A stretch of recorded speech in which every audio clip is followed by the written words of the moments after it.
jobs and his management style. I just want one peek behind the curtain.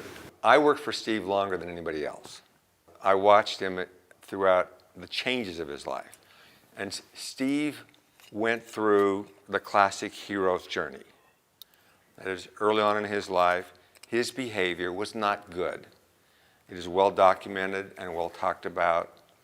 And it's kind of sexy and exciting and sort of has a bad boy flavor to it. So if they write movies or books, people like to focus on that part. And when I first knew Steve, he had just been kicked out of Apple. And so besides going through that humiliation, he still had the characteristics at that time, which I could see. And I remember at the time, as we were ready to sign up with him, I asked him a question. I said, well, what happens in general if you're working with people and you don't see eye to eye? How do you work things out? And he said, well, it's actually, I just keep explaining it to them until they understand. And I'm thinking, oh no, what have I gotten into? But the one thing to note is, I never got in an argument with Steve in all those years. And I did learn that if we disagreed, that Steve could talk and think so much faster than I could. And he was so articulate, even if I knew he was wrong, that I actually would delay the thing. I'd say, well, let's talk about it later. And then I would think for a week for my next sentence. And then I'd get back on the phone with him and I would say, well, about this, I'd go to this thing here. Boom, he'd shoot it down. Okay, let's come back to this later.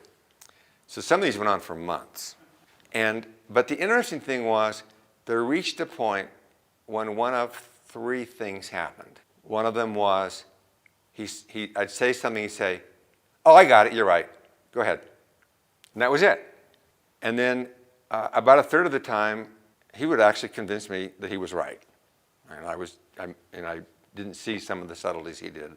The other third of the time, it was not decided, so I just did it my way, and he was fine with that. And that was the relationship. And Steve, to his core, understood a very important principle, and that was that there's no upside in being wrong.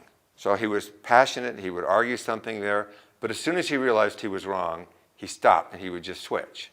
He was learning from those mistakes because he was so smart. He also got married, had some kids, and actually married to a remarkable woman who was every bit his equal in terms of intellect and understanding. And they had a remarkable relationship. And what I found was that, contrary to my original view that people probably don't learn empathy as they get older, like you either have empathy or you don't, well, that was wrong.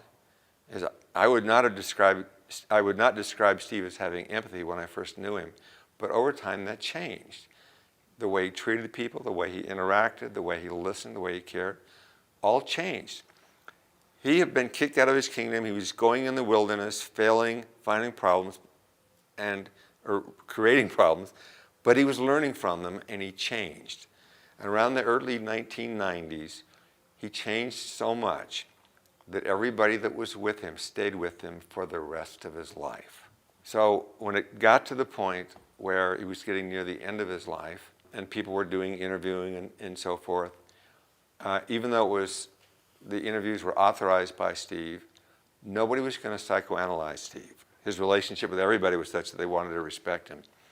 So that change in Steve was not captured in the articles or books or movies that were written about him. They were all about the early stuff, which is publicly accessible. That's not the important story. It was that here was a person who learned from the mistakes, he got better, and then when he returned to Apple, it was that changed Steve that made the Apple that was so great, not the person that you read about in the books or in the movies.